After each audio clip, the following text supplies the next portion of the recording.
नमस्कार विद्यार्थी मित्रांनो, मी विजय पटोळे. आज तुम्हाला सायन्स टेक्नॉलॉजी अँड डेव्हलपमेंट म्हणजे विज्ञान तंत्रज्ञान आणि विकास ह्या विषयातील युनिट नंबर 5 डिझास्टर मॅनेजमेंट म्हणजेच आपत्ती व्यवस्थापन याविषयी तुम्हाला मी मार्गदर्शन करणार आहे. आणि हा जो विषय आहे हा विषय FYBAच्या विद्यार्थ्यांचा आहे. तर पुन्हा एकदा सर्वांचं स्वागत आहे. युनिट नंबर 5 मधील आपल्याला आपत्ती निवारणाचे जे व्यवस्थापन आहे किंवा आपत्ती व्यवस्थापन आहे याविषयी आपल्याला पाहायचं आहे. विद्यार्थी मित्रांनो, तुम्ही सर्वसाधारणपणे आपल्या महाराष्ट्र म्हणा किंवा भारतातील म्हणा वेगवेगळ्या प्रकारच्या समाजरचना, वेगवेगळ्या प्रकारचे जीवन, त्यानंतर भूरचना, भौगोलिक वैशिष्ट्ये यांच्याशी तुम्ही परिचित आहात. आपल्या भारताच्याच नाही तर जगातील काही राष्ट्रांचा भूगोलही तुम्ही शिकलेला आहात. मग आपल्याला नैसर्गिक आपत्ती येत असते, त्यानंतर आपत्ती म्हणजे नेमकं काय आहे तर ह्याविषयी आपल्याला जाणून घ्यायचं आहे. की पहा, कधी कधी जंगलाला आग लागते, नंतर पूर येतो, त्यानंतर भूकंपामुळे एखादा पूल उद्ध्वस्त होतो किंवा विमान कोसळलं जातं, रस्ते अपघात आहे, विमान अपघात आहे. तर हे नेमकं काय, तर हे काय आहे, हे एक प्रकारची आपत्तीच आहे. मग आपत्ती म्हणजे नेमकं काय आहे, तर आपत्तीची एक व्याख्या युनायटेड नेशन्स ऑर्गनायझेशन यांनी अशी केलेली आहे की आपत्ती म्हणजे ज्यामुळे अनपेक्षित असे अति प्रचंड नुकसान होते अशी घटना होय. पहा, ती घटना कशी आहे, अनपेक्षित आहे, त्याची कुणीही कल्पना केलेली नसते. कोणाला माहीत आहे काय की एखादं अपघात ह्यावेळेस होणार आहे, कोणाला माहीत आहे का ह्या दिवशी जंगलामध्ये वणवा लागणार आहे, किंवा पावसाळ्यामध्ये ठराविकच गावाला पूर येणार आहे, तर नाही. म्हणजे ही अशी एक गोष्ट आहे की जी अनपेक्षित अशी असते आणि त्यामुळे अति प्रचंड प्रमाणात नुकसान होत असते. मग ह्या आपत्तीचे दोन प्रकार आहेत. एक आहे नैसर्गिक आपत्ती आणि दुसरी आहे मानवनिर्मित आपत्ती. तर हे जर चित्र तुम्ही पाहिलं असेल तर हा विमानाचा अपघात आहे. विद्यार्थी मित्रांनो, आकाशामध्ये ज्यावेळेस विमान झेपावतं तर ते जमिनीपासून सर्वसाधारणपणे 30 ते 32 हजार फुटांवरती असतं किंवा तिथून ते उडत असतं. कधी कधी त्या विमानामध्ये काही मानवी चुकी असतात किंवा काही तांत्रिक चुकी असतात. तर त्याद्वारे जर बिघाड झाला तर हे विमान जमिनीवर कोसळतं आणि विमान अपघातामध्ये शेकडो लोकांना आपले प्राण गमावे लागतात.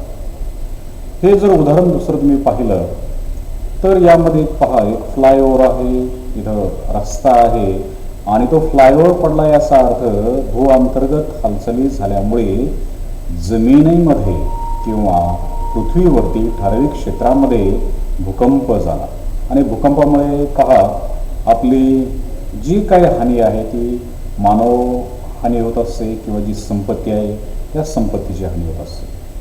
तसेच जंगलामध्ये वणवे लागण्याचे जे प्रकार आहे हे दिवसेंदिवस वाढत आहे. मग जंगलामध्ये आग लागणे याला सुद्धा कोणती नैसर्गिक आपत्ती, कधी कधी मानवाच्या चुकीमुळे सुद्धा जंगलाला आगी लागतात. मग पूर आहे, पूर हे नैसर्गिक आपत्ती आहे. पण कधी कधी जर समजा मानवनिर्मित किंवा मानवाने एखाद्या नदीचा प्रवाह जर अनैसर्गिकपणे रोखून धरला किंवा तिथे जर जमीन जी आहे ती जमीन जर का हस्तगत केली, त्यावर काही बिल्डिंग्स बांधल्या असतील कुठे काय, तर पूर त्या ठिकाणी येऊ शकतो. आणि पावसाची आपत्ती तुम्हाला सर्वांना माहीत आहे. आता ह्या ग्लोबल वॉर्मिंगच्या काळामध्ये जे काही नैसर्गिक चक्र आहे, नैसर्गिक निसर्ग चक्र आहे ते बदललेलं आहे, ऋतुचक्र आहे ते बदललेलं आहे. पण विद्यार्थी मित्रांनो, तुम्ही नुकतेच आता UGच्या क्लासला येऊन बसलेला आहात आणि तुम्हाला जे तुम्ही तुमच्या शालेय जीवनापासून 11वी-12वीपर्यंत जे काही तुम्ही शिकलेला आहात त्याच्यापेक्षा पुढे जाऊन आपल्याला आपल्याच विषयामध्ये सखोल असा अभ्यास करणं गरजेचं आहे, त्याविषयी माहिती असणं गरजेचं आहे. यामध्ये जी काही पहिली आपत्ती आहे नैसर्गिक ती आहे अर्थक्वेक, भूकंप. पहा, याची व्याख्या अशी केलेली आहे, भूकवचाच्या अंतर्गत भागातील शीघ्र कार्यरत शक्तीमुळे कंपने निर्माण होतात व त्यामुळे भूपृष्ठाचे हलणे किंवा हादरणे या क्रिया घडतात आणि ही क्रिया म्हणजेच काय, भूकंप होय. पहा, अंतर्गत जी शक्ती आहे त्या अंतर्गत शक्तीमुळे काही कंपने निर्माण होतात आणि आपला जो भूपृष्ठ आहे हा भूपृष्ठ कंपित होतो. ज्यावेळेस भूपृष्ठ कंपित होतो, हलतो, त्यावेळेस त्याला भूकंप असं म्हटलेलं आहे. मग ह्या ठिकाणी तुम्ही दोन चित्र जर पाहिले असतील तर इथे ज्वालामुखीचा उद्रेक आहे, बरोबर. भूकंपामधीलच एक पार्ट आहे ज्वालामुखीचा उद्रेक, म्हणजे उंच अशा डोंगरावरती बाहेर राख असेल, खडे असेल, वाळू असेल, धूर असेल, हा येत असतो. तसेच भूकंपामुळे होते नेमकं काय, जमिनीच्या अंतर्गत जे काही कवच आहे, स्तर आहे, त्या स्तरांमध्ये शीघ्र हालचाली होतात आणि पहा, हा जो काही फ्लायओव्हर आहे हा फ्लायओव्हर पूर्णपणे जमीनदोस्त झालेला आहे. मग भूकंप हे ठराविक प्रदेशातच होत असतात. कधी कधी नवनिर्मित पर्वतरांगामध्ये भूकंप होत असतात. आजही आपल्याला माहीत आहे की माउंट एव्हरेस्ट आहे किंवा हिमालय आहे, तर हिमालयाच्या जागी टेथिस नावाचा समुद्र होता, हे तुम्ही अभ्यासलेलं आहे. आणि अंतर्गत हालचालीमुळे त्या ठिकाणी हिमालय पर्वताची निर्मिती झाली आणि आजही असं मानलं जात आहे की हिमालयाची हळूहळू उंची वाढत चाललेली आहे. मग रॉकीज, अँडीज, आल्प्स ह्या जगातील वेगवेगळ्या पर्वतरांगा आहेत की ज्या पर्वतरांगामध्ये जवळजवळ 50% जे भूकंप आहेत हे 50% भूकंप ह्या रांगांमध्ये होत असतात. आणि भूकंप हे नैसर्गिक आणि मानवनिर्मित अशा दोन प्रकारचे असतात. शक्यतो असं म्हटलं जातं की जे नैसर्गिक भूकंप आहेत हे नैसर्गिक भूकंप अतिशय तीव्र आणि हानिकारक असतात. मग तुम्हाला माहीत असेल की एखाद्या ठिकाणी जर भूकंप झाला, समजा आपलं 1993 साली महाराष्ट्रातील किल्लारी या ठिकाणी भूकंप झाला होता, लातूर जिल्ह्यातील, तर अनेक लोक त्या ठिकाणी मरण पावले. नंतर गुजरातमधील भूकंप आपल्या सर्वांच्या परिचयाचा आहे. चीनमध्ये भूकंप आहे. जपानसारखा जो देश आहे, ह्या जपानसारखा देशामध्ये वर्षाला हजारो भूकंप होत आहेत. परंतु त्यांचं रिश्टर स्केल जे प्रमाण आहे, रिश्टर स्केल हे भूकंप मापन यंत्र आहे. आणि मग जर आपल्याला माहीत असेल तर ह्या पृथ्वीवरती वर्षाला जवळजवळ 800 ते 1000 एवढे भूकंप कमी आणि अधिक तीव्रतेचे असतात. मग भूकंपाचा दुष्परिणाम काय आहे, तर पहिलं आहे पहा, प्राणहानी आणि वित्तहानी.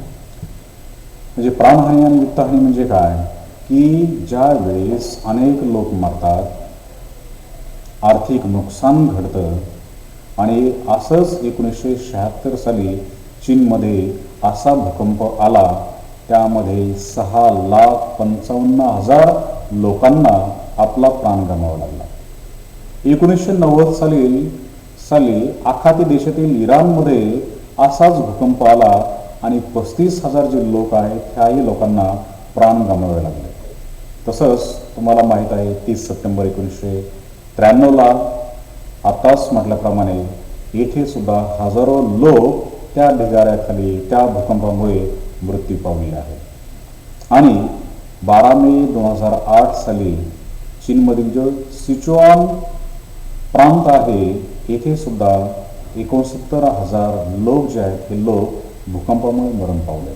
विद्यार्थी मित्रांनो, जरी ही नैसर्गिक आपत्ती असली तरी सुद्धा याचे जे काही परिणाम आहेत त्या भूकंपाचे हे अतिशय वाईट परिणाम असतात. आणि मग यामुळे काय होतंय की ह्या जो भूपृष्ठ आहे किंवा आपली जी जमीन आहे त्या जमिनीवर सुद्धा त्याचे विपरीत परिणाम होतात. मग 1967 साली कोयनानगर येथे झालेल्या भूकंपामुळे जवळजवळ 50 किलोमीटर लांबीची 18 ते 25 सेंटीमीटर एवढी रुंदी असणारी 18 मीटर खोलीची भेग जमिनीवर पडली होती. पहा, कोयनानगर 50 किलोमीटर लांबीची, 10 ते 15 सेंटीमीटर रुंदीची आणि 18 मीटर खोलीची अशी ती भेग. मग अशा ज्या खुणा आहेत ह्या खुणा कायमस्वरूपी तशाच टिकतात. कधी कधी ह्या भूकंपामुळे नदीचे जे प्रवाह आहेत हे प्रवाह बदलतात. काही ठिकाणी पूरस्थिती निर्माण होते. काही ठिकाणी जे मानवनिर्मित जे मोठमोठे धरणं आहेत हे धरणंही फुटतात आणि त्याचा परिणाम असा होतो त्या समुद्रामध्ये भूकंप निर्माण झाला, सुनामी निर्माण झाली तर ह्यांची लाटांची जी काही उंची आहे ही उंची 40 ते 50 मीटरपर्यंत असते. मग आपला त्सुनामीमुळे जपान असेल, भारत असेल, इंडोनेशिया असेल किंवा इतर जे राष्ट्र आहेत ह्या राष्ट्रांची किती मोठी प्राणहानी आणि वित्तहानी झालेली आहे ती आपण पाहिली आहे. आणि तुम्हाला माहीत आहे आपल्या भारतामध्ये आणि शेजारील राष्ट्रामध्ये इंडोनेशिया, श्रीलंकासह 11 देशातील जवळजवळ 2,25,000 लोक 26 डिसेंबर 2004 रोजी हिंद सागरात भूकंप झाल्यामुळे ज्या त्सुनामी लाटा आहेत त्या निर्माण झाल्या आणि ते दगावलेल्या. म्हणजेच या भूकंपाचे जे परिणाम आहेत हे परिणाम अतिशय वाईट असतात.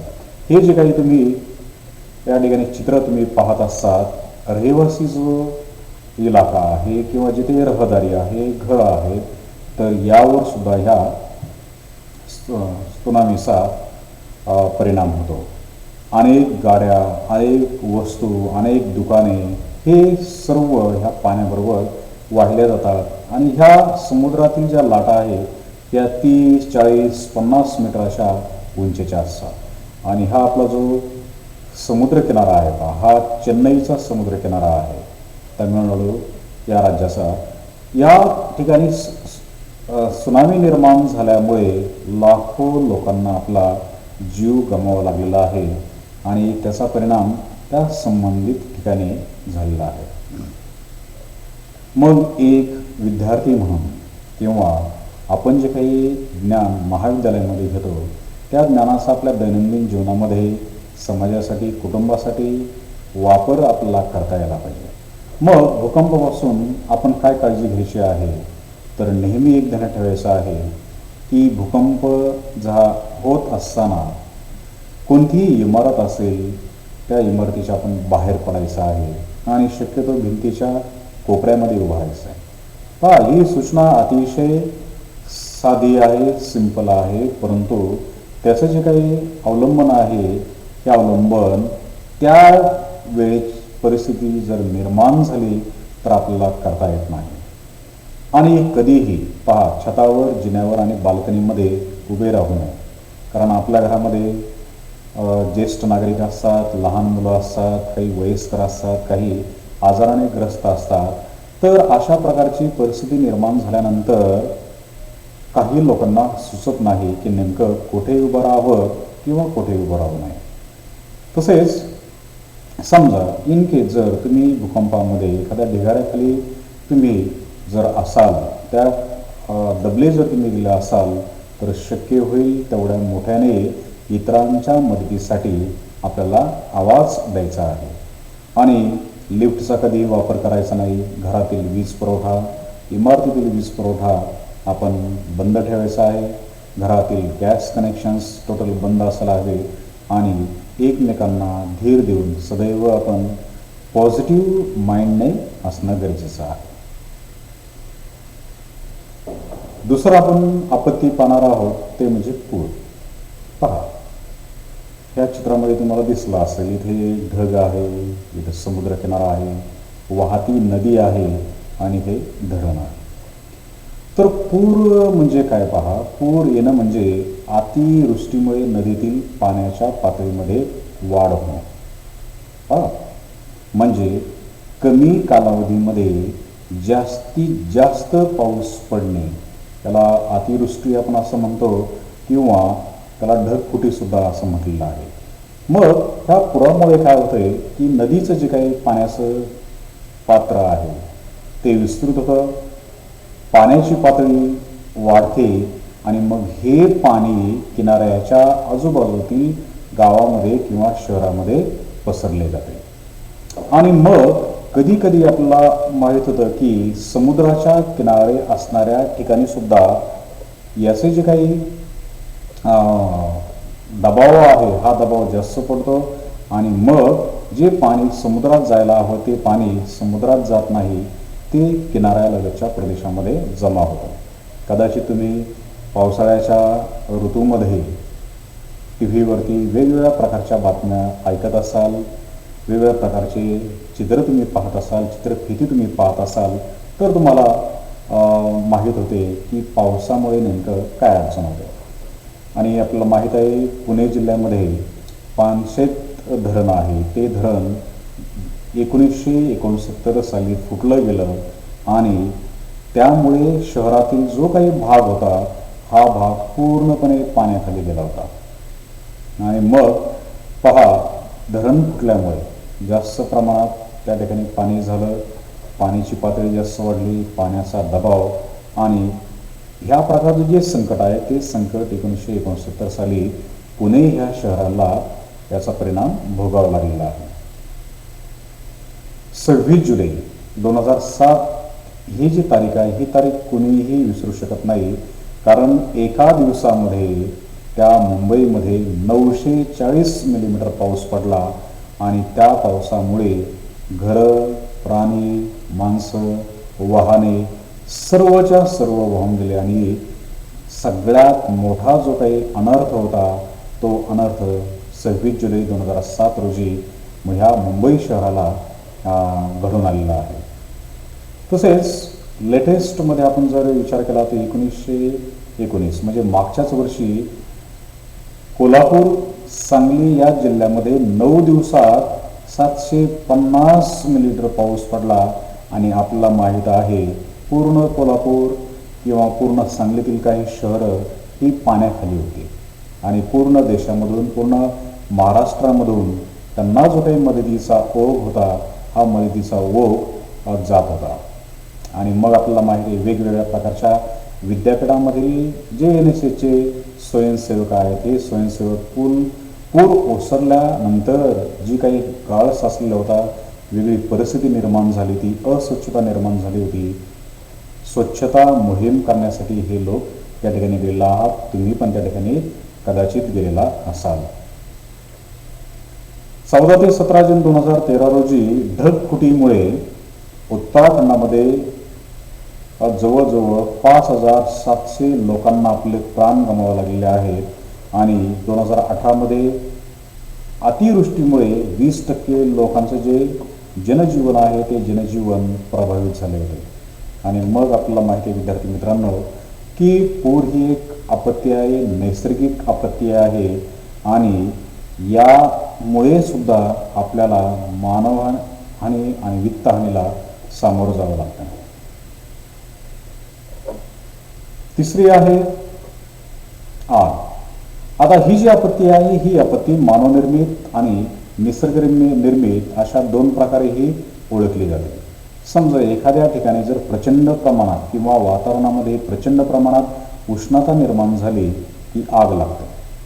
मग कधी कधी पहा काही जे हौशी लोक असतात हे कुटुंबाबरोबर म्हणा किंवा मित्रांबरोबर म्हणा निसर्गाच्या सानिध्यामध्ये सहलीला जातात. मग त्यांच्याकडून जे काही पेट घेणाऱ्या वस्तू आहेत त्या वस्तू पेटतात किंवा निष्काळजीपणामुळे काही लोकांना धूम्रपान करण्याची सवय असते.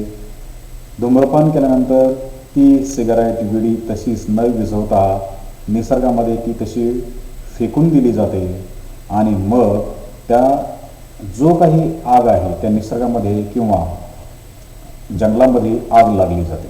आणि कधी कधी काही लोकांमध्ये जंगलामध्ये जाऊन अन्न शिजवण्याची सवय असते, तिथे जेवण करण्याची सवय असते आणि मग अर्धवट अवस्थेत असलेल्या त्या चुली असतील किंवा इतर काही समकक्ष काही आगीच्या वस्तू असतील तर ह्या त्याच अवस्थेमध्ये ठेवून आल्यामुळे सुद्धा जंगलाला आग लागली जाते. मग जंगलाला आग लागल्यामुळे फक्त जंगलातील महत्त्वपूर्ण झाडेच नष्ट होतात असं नाही, तर जंगलातील पक्षी आहेत, प्राणी आहेत, ते प्राणीसुद्धा होरपळून मरतात किंवा त्यांना जे काही रोजचं अन्न आहे ते अन्नासाठी त्यांना गवतावर ठराविक वनस्पतींवर त्याला अवलंबून राहावं लागतं.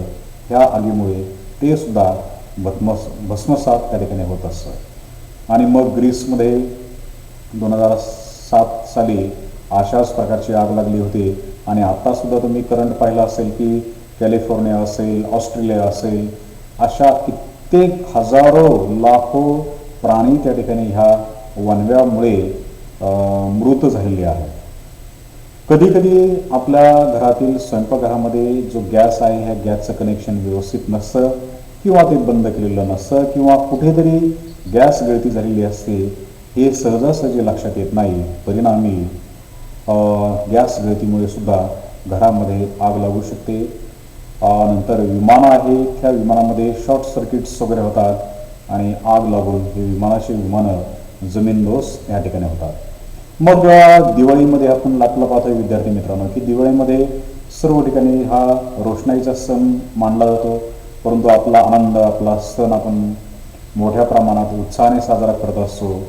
फटाके उडवणे हे सगळ्यांना आवडतं आणि फटाके उडवल्यामुळे त्यातील जे काही वेगवेगळ्या वस्तू आहे, रॉकेट आहे किंवा फटाका आहे किंवा ॲटम बॉम्ब आहे, तर हे ठराविक ठिकाणी वाजवल्यानंतर काही वस्तू ह्यात पेट घेऊ शकतात. रॉकेट्सचे अर्ध विजलेल्या अवस्थेमध्ये जर असतील तर त्यामुळे सुद्धा आग लागू शकते. आणि कधीकधी काही लोक अतिशय निष्काळजीपणे धूम्रपान करतात. म्हणजे जे काही स्मोकिंग झोन आहे त्या स्मोकिंग झोनचा ते वापर करत नाहीत आणि आगी लागल्या जातात. आणि कधीकधी आपण रस्त्याने जात असताना काही वाहनं वगैरे आहे, तर त्या वाहनावरती काही टँकर्स वगैरे आहेत, त्या टँकरवर असलेलं असतं अत्यंत ज्वलनशील किंवा हायली इन्फ्लेमेबल, म्हणजे त्यामध्ये असा काही घटक द्रव्य असतो की त्याला लगेच त्वरित अशी आग लागू शकते. म्हणून आपण तशी काळजी घेणं गरजेचं आहे. नंतर पुढची आपत्ती आहे ते म्हणजे अपघात. आता हे अपघात जे आहेत हे सदोष यंत्रणा आणि मनुष्याच्या निष्काळजीपणामुळे घडत असतात. तर विद्यार्थी मित्रांनो, तुम्हाला माहिती आहे रस्ते अपघातांचं प्रमाण हे अतिशय मोठं आहे. मग कधीकधी जे चालक आहेत त्यांचा निष्काळजीपणा, काही चालक हे व्यसनी असतात, काही चालकांना दृष्टीदोष असतो किंवा काही चालकांची व्यवस्थित झोप झालेली नसते सततच्या ड्रायव्हिंगमुळे, किंवा जे रस्ते आहेत त्या रस्त्यामध्ये असलेले खड्डे किंवा त्या रस्त्याची झालेली दुरावस्था किंवा ठराविक ठिकाणी गाडी नादुरुस्त झाली असेल, बंद पडली असेल, किंवा जास्तीत जास्त लोक एकाच वाहनामधून दुसऱ्या ठिकाणी जर आपण घेऊन गेलो तरी सुद्धा काही ठिकाणी अपघात होतात. किंवा वाहतुकीच्या नियमांचं जर आपण पालन केलं नाही तर रस्ते अपघात जास्तीत जास्त त्या ठिकाणी होत असतात. या ठिकाणी एक रस्त्याचं चित्र आहे, तुम्ही जर पाहिलं तर रस्त्याचं काम चालू आहे आणि निकृष्ट दर्जाचा जर रस्ता असेल तर अपघात होतात. मग कधी कधी ज्या सिग्नल्स वगैरे आहेत त्या सिग्नलचा जर फॉलोअप व्यवस्थित लोकांनी केला नाही तर पहा, कधी कधी काही लोकांना फार घाई असते प्रवासामध्ये, ते सिग्नल्स जे आहेत किंवा वाहतुकीच्या नियमांचे जे काही सिग्नल्स आहेत ते पालन करत नाही, ठराविक वेळ थांबत नाही आणि काही सेकंद होण्याच्या आतच काहींना जीव गमवावा लागतो. आणि मग या रस्ते अपघातानंतर आपला रेल्वे अपघात आहे पहा. आता रेल्वे हे अतिशय सेफ असा किंवा सुरक्षित असा प्रवास मानला जातो, परंतु कधी कधी भौगोलिक घटनांमुळे अचानक जर पूल पडला तर रेल्वे अपघात होतात. किंवा काही जे समाजकंटक लोक आहेत त्यांनी जर काही रुळाबरोबर जर छेडछाणी केली किंवा रूळ जर तोडले तर रेल्वेचे जे अपघात आहेत हे अपघात त्या ठिकाणी होत असतात. आणि मग 2004 साली श्रीलंकेमध्ये सुद्धा सर्वात मोठा इतिहासातील अपघात झाला होता. तिथे समुद्रादेवी या रेल्वेला सुनामीचा तडाखा बसला आणि 1500 लोक या अपघातामध्ये गेलेले आहेत. म्हणून रेल्वे अपघात होण्याचं प्रमाण सुद्धा प्रत्येक देशामध्ये आहेच. नंतर आहे हवेमधून प्रवास म्हणजे विमानांचे अपघात. आता विमानांचा अपघात एक तर समजा यामध्ये काही तांत्रिक दोष असतात किंवा शॉर्ट सर्किट्स वगैरे होणं किंवा पायलटचा बेजबाबदारपणा किंवा जास्त ओव्हर कॉन्फिडन्स, म्हणजे हे जे काही विमानाला अपघाताला कारणीभूत ठरणारे जे घटक आहेत, ह्या घटकांमुळे विमान अपघात होतात आणि लाखो जीवांना आपला जो काही प्राण आहे हा प्राण गमवावा लागतो. मग 27 मार्च 1977 रोजी स्पेनमधील कॅनेरी बेटावरील जो अपघात आहे हा अपघात टेनेरिफ येथे घडला होता. तसेच बोईंग विमान आपण म्हणतो पहा, 747 प्रकारच्या 2 विमानांची उड्डाण घेत असताना अपघात झाला आणि जवळजवळ 583 लोक त्यावेळेस दगावले. आणि पुन्हा 23 जून 1985 रोजी एअर इंडियाच्या मॉन्ट्रियल लंडन दिल्ली मार्गावर वाहतूक करणाऱ्या बोईंग 747 प्रकारच्या विमान 31,000 फूट उंचीवर असताना अतिरेक्यांनी बॉम्बस्फोट घडवून आणला आणि विमान अटलांटिक समुद्रामध्ये कोसळलं. म्हणजे काही मानव सुद्धा त्याला जबाबदार आहे. मग यामुळे आपले जे काही आपत्ती आहेत ह्या आपत्तीमध्ये वाढ होत असते आणि त्याचा वाईट परिणाम सुद्धा आपल्या लक्षात येतो. मग आपल्या मध्य प्रदेशमधील भोपाळ वायू दुर्घटना ही सर्व जगाला परिचित आहे. मग आपलं पहा, औद्योगिकीकरण झालं तर वेगवेगळ्या प्रकारचे कारखाने आल्यानंतर सर्वच कारखाने हे दक्षता घेतील असं नाही किंवा काही कारखाने हे एवढी दक्षता घेऊन सुद्धा त्यामध्ये स्फोट होतात.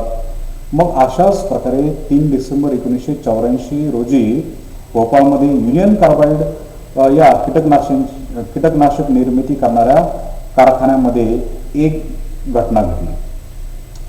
त्या दिवशी रात्री कारखान्यामधून मिथाइल आयसोसायनाइड नावाचा जो काही विषारी वायू आहे या वायूची गळती झाली होती आणि जवळजवळ 40 टन वायू हा त्या वातावरणामध्ये मिसळला, त्या कारखान्याच्या परिसरामध्ये आणि आजूबाजूला पसरला आणि त्या वायूंचे ढग तयार झाले आणि जवळजवळ 3800 पेक्षा जास्त लोकांचा तात्काळ मृत्यू झाला.